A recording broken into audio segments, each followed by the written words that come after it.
So to start things off, who are we and why do we know where the industry is going today? Our company was founded in 1999 as UCCnet, and we actually are wholly owned by GS1 US. GS1 US actually administers the standards, and we work very closely with them on making sure that the standards are adhered to with the way that they were intended to be. So in 2005, we merged with another organization, and we're one of the larger players within the Global Data Synchronization. And just recently, a couple of weeks ago, we had another merger which further solidified our presence in this industry. So we're now globally the largest data pool provider in the Global Data Synchronization Network. So combined, we now have over 15,000 customers that are utilizing our services, and we're the industry leader in product data management as well as data synchronization solutions. So about 40 years ago, the way consumers shop and purchase information was forever changed by the advent of the barcode. So the way that you went to the grocery store, the way that they scanned that item information in there, it changed forever. It actually modernized shopping for both the consumers as well as the manufacturers and the retailers as well too. So what this did is it actually initiated a global trade identification number. So each product had its own identification number that is now utilized for them. It also made it possible to electronically scan merchandise at the register and directly at the point of sale. So instead of having to have just the price information manually keyed in, there's now information that was tied to that global identification number for that product. So you can add more attributes to that product information, and that information was now shared by the brand owners as well as the retailers. It made it a lot quicker. I don't know if anybody in here is old enough to have shopped a long time ago when you were manually having to put that information in. So the barcode definitely sped up the way the transactions were occurring. And finally, it actually laid the foundation for digital commerce as we know it today. So as I mentioned earlier, our organization is a part of GS1 US. And so as a part of the standards, what they allow companies to do is to identify, capture, and share information between the two of them. So I'll go into each of those in a little bit more specifics. The way you identify information, there are several different ways. Products, trade items, companies, and so forth, they have global location numbers that are unique numbers that help the companies to uniquely identify themselves within the industry. So you can do it by location. You can also do it by just a particular plant. If you want to give a particular plant a specific global location number, you're able to do that as well too. You can actually uniquely identify assets, or you can uniquely identify services as well. On capturing the information, this GS1 actually has a number of system data carriers, and these are the barcodes that we talked about earlier. There are several different types of barcodes that you'll see up here. There's the UPC code that I'm sure many of you are very familiar with. There's also the GS1 data bar, and then we have the ITF14, which we see on a lot of the cartons. And more recently, a lot of us are seeing a lot of these RFID tags as well too. And finally, there is sharing all of this information. So we've uniquely identified the companies. We've captured the information on the barcodes. Now, how do you share that information? That's actually what the data pools allow you to do. Once that information is captured, the data pools allow brand owners and recipients to share that information amongst themselves. So the barcode came along about 40 years ago. About 15 years ago, global data synchronization became really popular. Because what we were finding is that the brand owners had information about their specific products.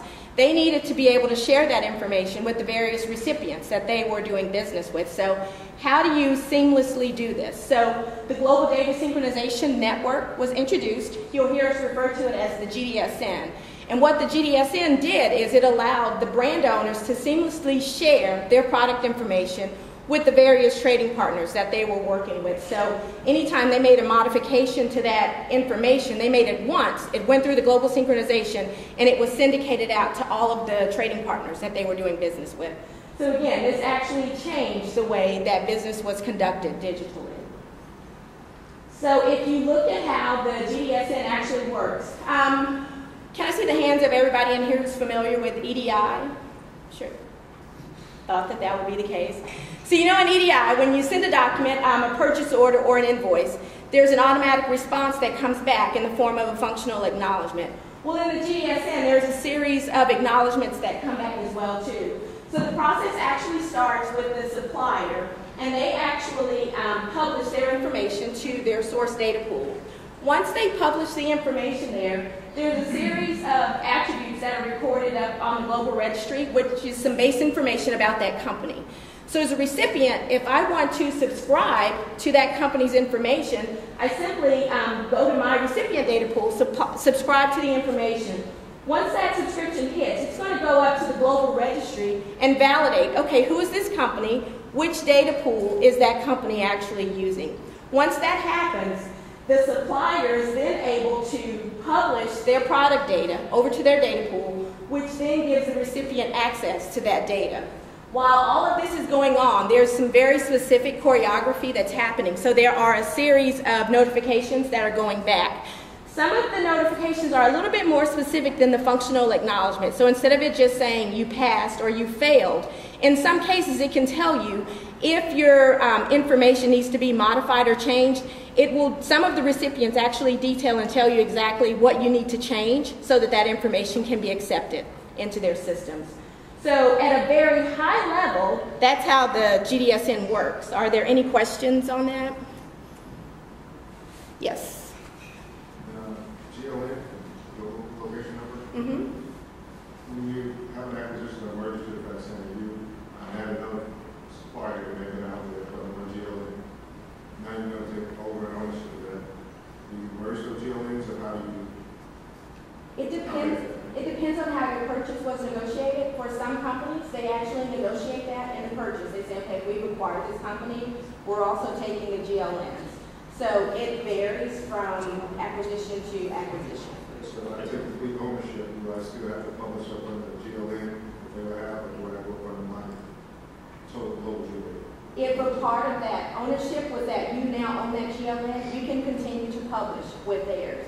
But if there was something saying that the previous owner still had it, then you'll want to start using a new GLN or your existing GLN that you already have.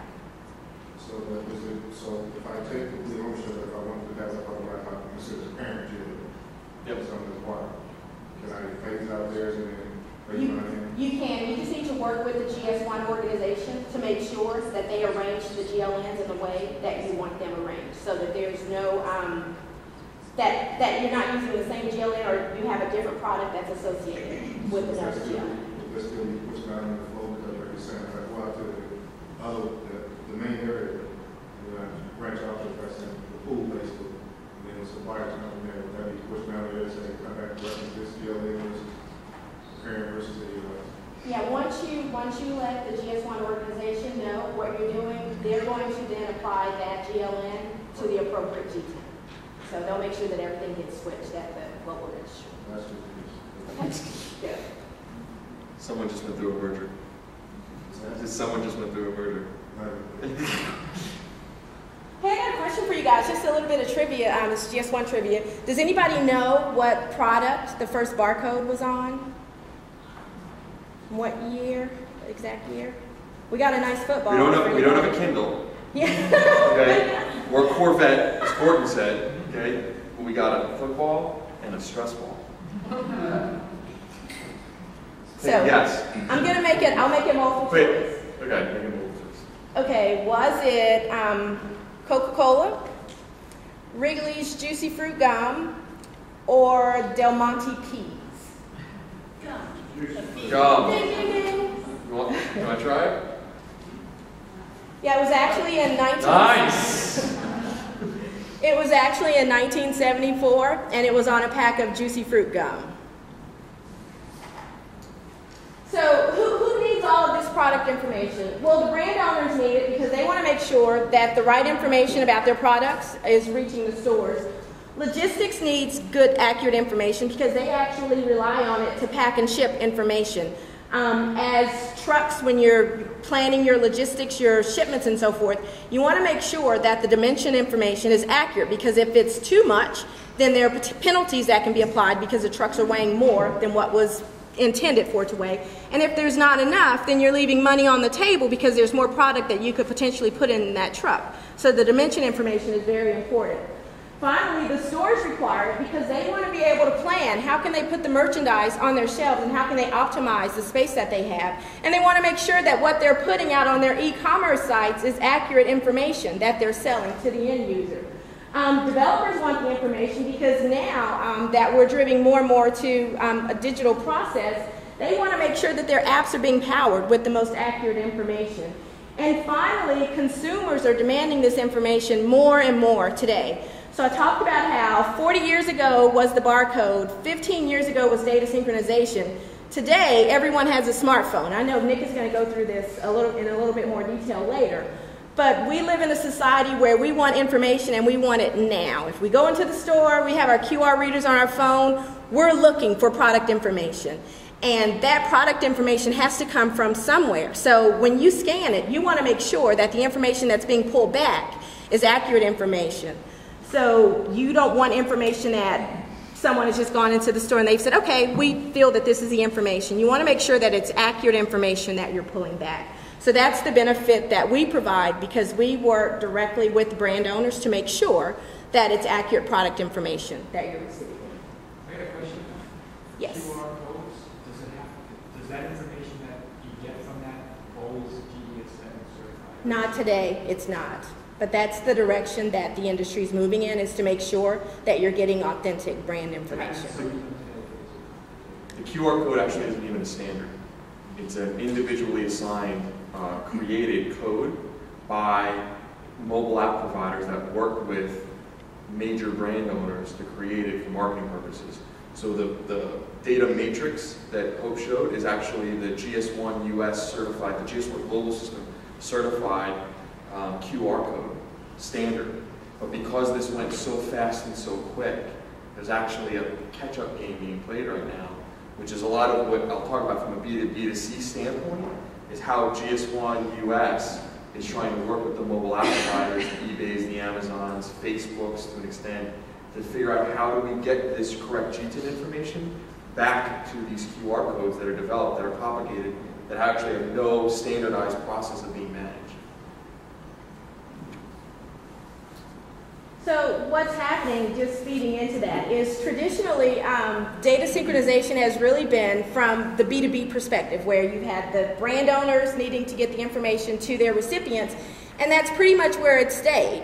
But now, a lot of the information is being driven by consumers. So now we need to step out of the B2B role and move over to the B2C space as well, too. So this is where a lot of the new platforms are coming. So not only do you have the information that's in your back-end systems that's important, but we also need to provide authentic data to the end users on the consumer side as well, too. So everyone wants information, but you want information that you can trust. So this is where we'll go. Thanks. So Hope did a great job of sort of laying the foundation of where the GDSN, the standards that are being used.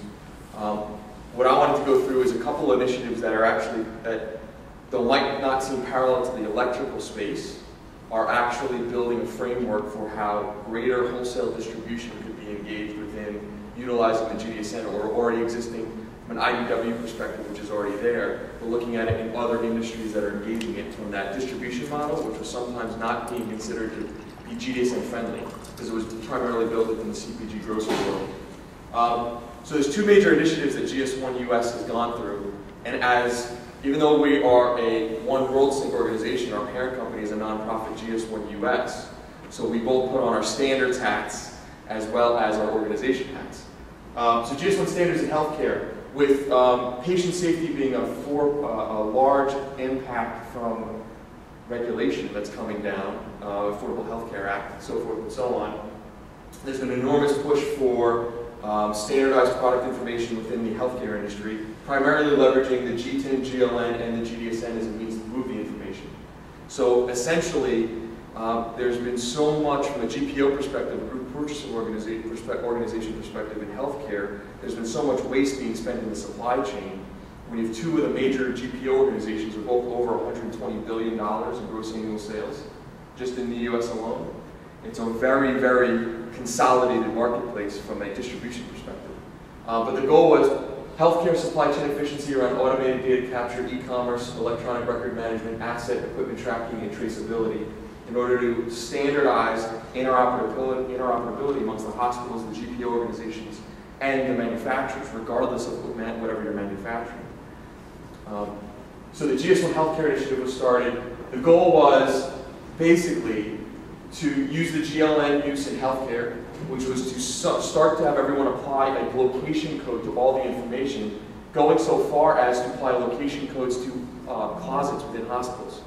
So that way someone could scan a barcode on a closet and you could actually see every single product that was in that closet from a hospital perspective, all the hypodermic needles, all the gauze pads, everything, thus consistently reducing supply chain inefficiencies within the marketplace. GTIN Sunrise Date, trying to apply GTIN codes to product information that wasn't necessarily in all of the products within the healthcare space.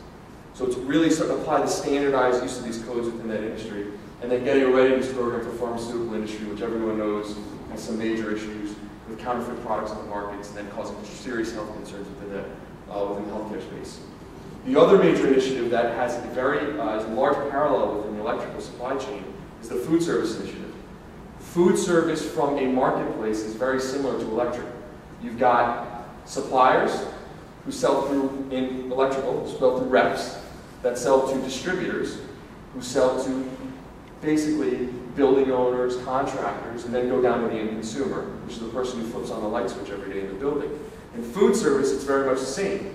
You've got suppliers who sell to brokers, manufacturer reps, who sell to distributors, US Foods, Cisco, Reinhardt, PFG, you've seen their trucks all around, who then sell to operators, the Sodexos, the Aramarks, right? The Compass Food Buys, and then the McDonald's and everything, that end up go to the consumer, the person who actually consumes the product at the point of sale. Well, the goal around this was three major things. Reduce inefficiencies in the food service supply chain by applying standard code sets to primarily the distribution place who had already created their own item codes for numbers. Electronic order management, EDI, inventory visibility, traceability, and product attributes, again, utilizing the GS1 system of standards. And this is actually growing so quickly right now that there actually isn't the ability to work with the demand, because there's also federal regulation coming out in 2013 from a traceability perspective within produce and other things like that to keep recall from really creating a havoc within the industry. But again, goals are standardized product information, yields fuller trucks, enhanced business processes. And these are some of the major recipients in the healthcare industry and the food service industry that are utilizing the GS1 system of standards and the GDSN. Those are two major initiatives that are going on. One of the third biggest initiative, which is what we want to talk most about today, is the B2B2C initiative. And this really is to what Hope was talking about earlier, which is the whole environment started with B2B, and then it moved to B2C. It moved so rapidly that the standards community couldn't keep up with the demand for all this information. You had industries who wanted other pieces of information from just the suppliers, from a supply chain perspective, and then all of a sudden you threw in technology from a consumer standpoint, and the demand was too great for the supply side community to really engage with. So if you look at these numbers, I mean, just in cross-channel retail sales, what percentage of total retail sales will be impacted by the web in 2016? 44%. It's a consistent growth pattern, and it's growing faster and faster every year. The smart consumers, 47% of consumers review products while shopping. And that's right now, because obviously most of these statistics are taken in the retail space, but it's expanding into other industries as consumers figure out how to use other devices from a mobile's perspective to engage other industries where they are. For example, contractors. As contractors get younger, as the industry gets younger, they're going to start applying iPads, iPhones in their daily business lives. Smartphone sales in the US grew 42% in 1 year, and Apple just sold out the new iPhone 5 in record sales. So the GS1 US formed the B2B2C initiative. The goal was, it was launched in March 2010 with brand owners, retail, service providers, technology. The goal was to work to identifying and validating use case based on real-life mobile solutions, looking at mobile impact on a day-to-day business in the sales environment, in the research environment. And then recognize the need to test some of their ideas about the share of accurate product data. Nationally created a GS1 B2C Alliance sandbox, where essentially manufacturers publish data to an open source environment that mobile providers are able to grab that data down and then build apps off of that information for testing in real life use case. All because of the growth of mobile commerce. So if you, I know you can't see this pretty far away, but again, if you look at just eBay mobile, products being sold just on eBay alone, 2009, $600 million worth of eBay sales. In 2012, in less than 3 years, $8 billion in sales from eBay that they can tie directly to mobile sales in their eBay environment. It's people looking at the product online, pressing a button to buy it, not just searching information. And that's across all industry lines. The biggest thing that they had to do, right, everyone knew the Android market was slow. Apple, the iOS system came out first, so that really had the capability. And they had to build the Android apps, and that's really what's catching up, as Android is taking over more, actually a larger percentage of market share of mobile devices and tablets and phones. So there was a need for accurate data, because consistently, no matter where you were, mobile providers, mobile app providers were creating these environments, were not pulling down standardized information. They were either crowd-surfing websites of your manufacturer, crowd-surfing websites of distributors that may have better, robust e-catalogs of multiple product lines. They were doing whatever they could to just collect information and load it into their platforms in order to have searchable criteria on a number of products. And then you had, within the same product, there's varying information that's out there. So I don't know if any of you were in the general session this morning when Brian from Lowe's talked about they had one product that was spelled 6 different ways. So it was on the web one way, it was on their store shelf tags another way. So who knows what the right information is? So GS1 US engaged MIT and actually did a case study, which is actually online. You can go to gs1us.org under emerging markets and pull down the case study. And they showed that 91% of mobile barcode scans returned incorrect product descriptions, right? Because it wasn't pulling down from standardized information. 75% of scans return no product information at all. And 87% of scans return no images. So while this market is exploding, it's not exploding in a way that benefits everyone, because what's happening is, if you're a mobile provider and you scan a product and you can't return something, the consumer isn't going to yell at the mobile provider for not having that information. What are they basically going to push back on? The brand owner, saying, you didn't give your information to this mobile provider so I can see more of your product. And I'll scan another product to see if I can get a greater amount of information. Anecdote to that was, I went to a coffee manufacturer in the West Coast, Northwest region, and took a scan of one of their coffee products, was at their facility, pulled up what was returned, and asked if they had ever seen the company that had loaded all their nutritional information or if it was validated against what they have on their website. And it was 8 people from this coffee manufacturer in the northwest region of the country. Not one of them knew how that information got on that app. Right? Because there's no control of it. It's all out there already. So what they're trying to do now is create an environment where there's more standardized ways in which this information can flow in open source constraints to everyone in the supply chain that wants it, regardless of whether you're a mobile app provider, if you're a distributor, and you want to create mobile apps for your community. Why not? For your works, your sales force. You want to have access to this information, which is formatted for a mobile device, as opposed to from a B2B perspective. So today's smart consumers, we already know this, self-scanning, inspiration offer, add-on functionality, mobile coupons, price comparisons, payment. These are some more of the statistics that came from the B2B consumer survey that they did early last year. 74% of consumers consider it important that product information is trustworthy. Just providing trusted product information. 38% would not purchase the product if they did not trust the product information displayed about it on their smartphone. 35% would never use an app again if it contained incorrect product information. 26% would never use the app again if it contained no product information at all.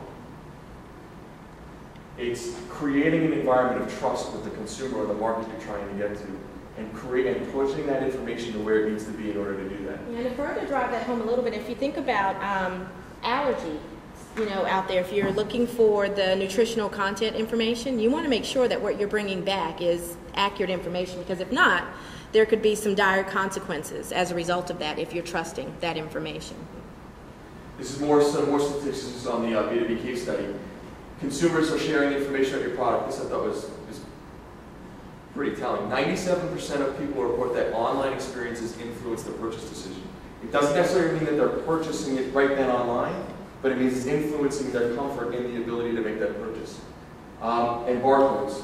Only 9% of mobile barcode scans return correct product descriptions. So again, it's re-emphasizing there's so much inaccurate information out there in the supply chain that while you're listening to that panel talk about the impact of mobile and B2B2C in their environments, it's great to build this stuff, but it's got to have the return of the information that's correct that the consumer is looking at it. This is from the co-founder of the Auto ID Lab, which is under MIT, that the number of people searching for products and shopping with smartphones is growing in the triple digits with no signs of showing. At the same time, unauthenticated sources are proliferating.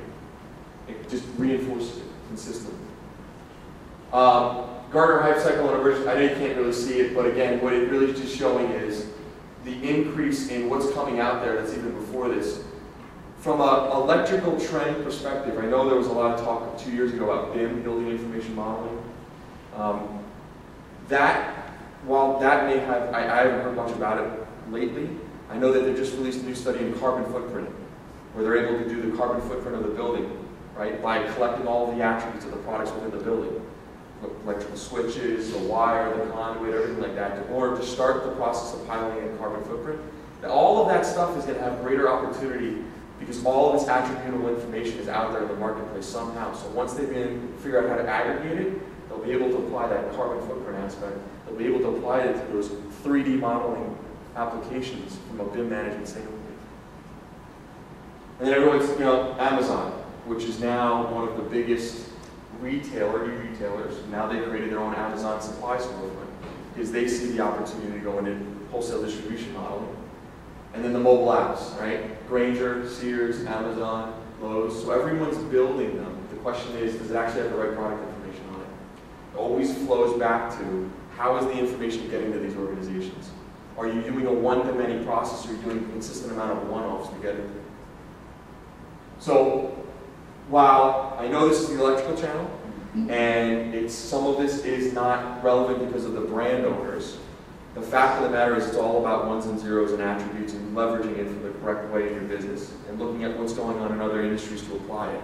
This was the existing trading partner networks when we look at B2B data, right? All of these major brand owners. Here's now the new environment of B2C, eBay, Amazon, Yahoo, Google, Bing, and then Pinterest, Facebook, those types of environments. The new reality is that it's all being melded together, so it's B2B2C. It's what's happening, it's going on, we can't stop it. The whole goal is to try to apply some organization to what is already there in the marketplace. Benefits of business, consumer, and pain points. What's the goal?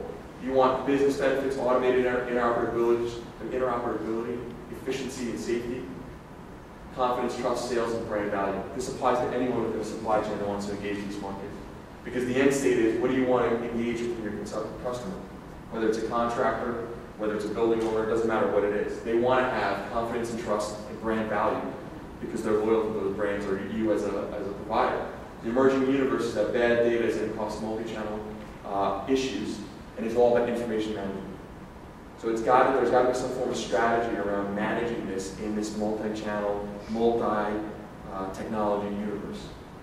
So what trusted B2C data means brands and private labels can establish and maintain brand loyalty, facilitate the purchase of their products through these environments. Recipients can enable a better multi-channel environment. So as a distribution entity, you can enable these things to greater impact who are your customers today, who they're going to be in the future. As Bob mentioned, no one knows what Generation Z looks like yet, but my assumption is they're going to be smarter than me, and they're going to be able to use technology more effectively than anyone else. And then developers, your technology developers who are building these apps on a consistent basis, or at least the developers out there that you're not even in contact with that are building these apps that are representing your products. And very quickly. They're putting them up. And very quickly. Provide a better user experience, and they can reduce costs of the data acquisition. Again, B2C insights, and this is something you can pull down again from this case study that's online. Is brands and private labels to understand channels reach, recipients better understand consumer needs for information throughout the purchase lifecycle, and developers to simplify the consumer decision-making process. The goal is apply what has been done in B2B, apply it to B2C with the realization of it's going to be a little sticky until all of this environment starts to get created in order to push this trusted product data information down through your supply chain. This is hope, I think, is going to be Oh, I'm sorry, I'm going to do this real quick. So the whole point of this is product data management, right? Once you've applied all, and you understand this multi-channel, multi-technology environment, you have to apply some sort of product data management strategy to it. We've talked about the technology and consumer trends. We've got 2 slides I want to show, and I'll hand it back over to Hope. In the beginning, data sync was transactional information. It then blew up to B2B product data management, logistics data process flow, everything else around selling in an e-commerce B2B world. And now it's moving towards this B2C data aggregation, nutrition, and sustainability in this industry is going to be big in the coming years. So the goal is, how do you organize this? And this is a model that we've been seeing that's being used quite a lot. And it's basically follow it clockwise. The demand from mobile commerce, regulation, or the smart shopper is driving the need for data quality and authenticity in the information that they're getting. And it's the monitoring, analytics, operational improvement, and the brand integrity. The integrity of your brand as a manufacturer, integrity of your brand as a distributor who's creating that sales environment or that sales experience.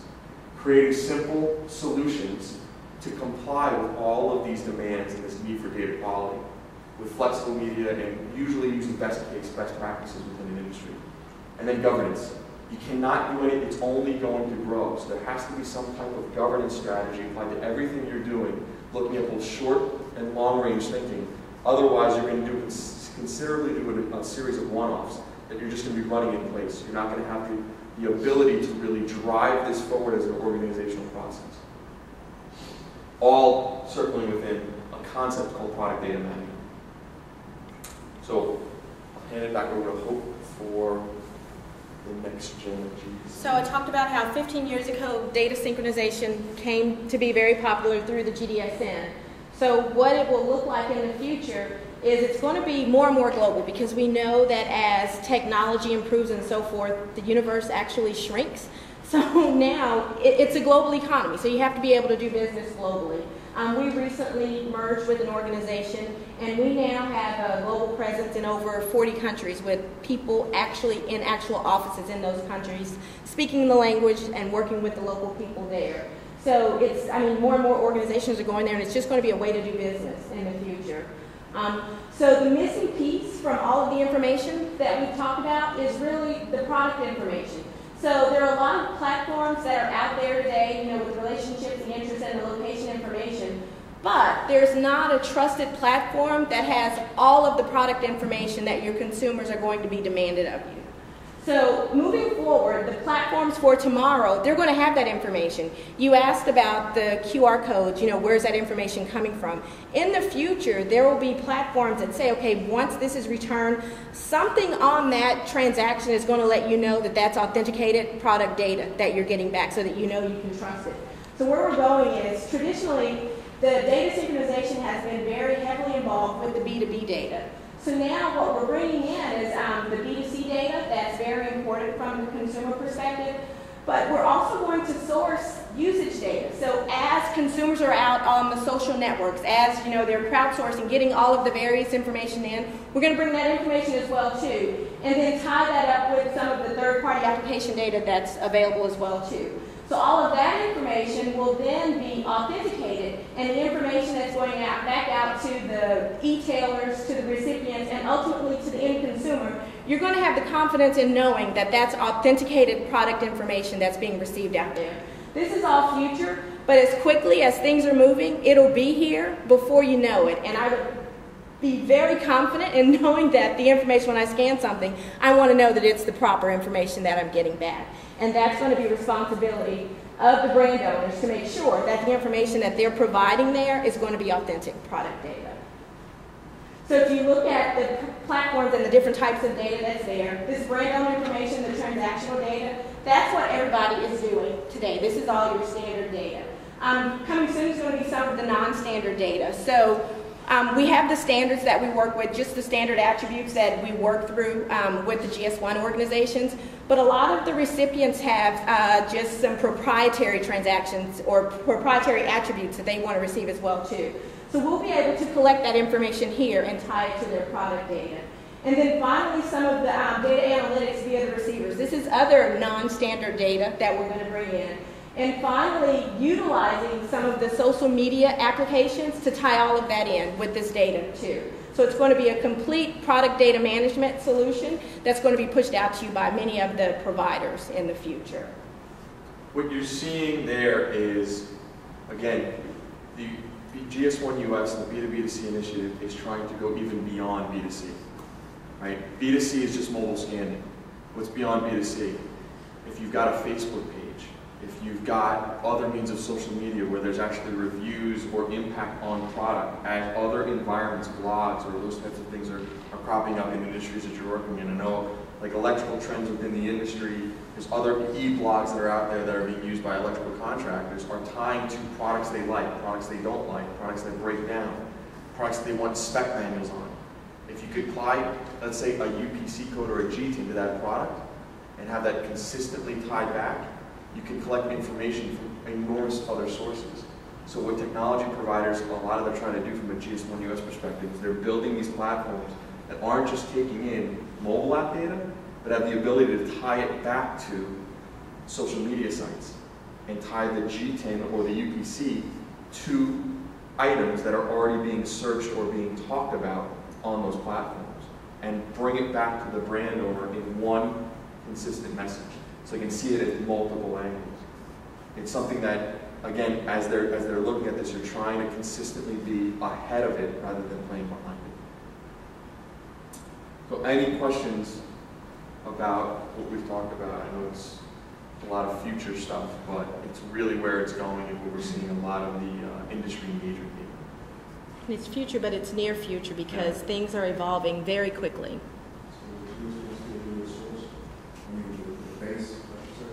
See, the GS1 system of standards, the GTIN, the GLA, is going to be the base. Because they're the ones that now, at the end of the day, and I mean, a lot of the IDEA standards are based upon the GTIN, right? It's all based upon the same common language. So it's using that as the base, and they now, from a global presence, are getting so much leverage. At GS1 Connect this year, I don't know if did anyone go to GS1 Connect in Vegas this year? You had eBay on stage, you had eBay, Walmart.com, who else was the third? Was it Amazon? It wasn't Amazon. I can't remember who it was. But you had eBay and Walmart.com. The amount of information Walmart.com is collecting on consumer search habits on their website and applying that to in-store purchases. So that way you could, one of the things they're talking about is you could search everything you want from a Walmart perspective, and then when you get to the store, if you have a mobile device, it'll tell you which aisle every one of the products you selected is in. So you can basically take, pack, and ship it as a consumer in a warehouse.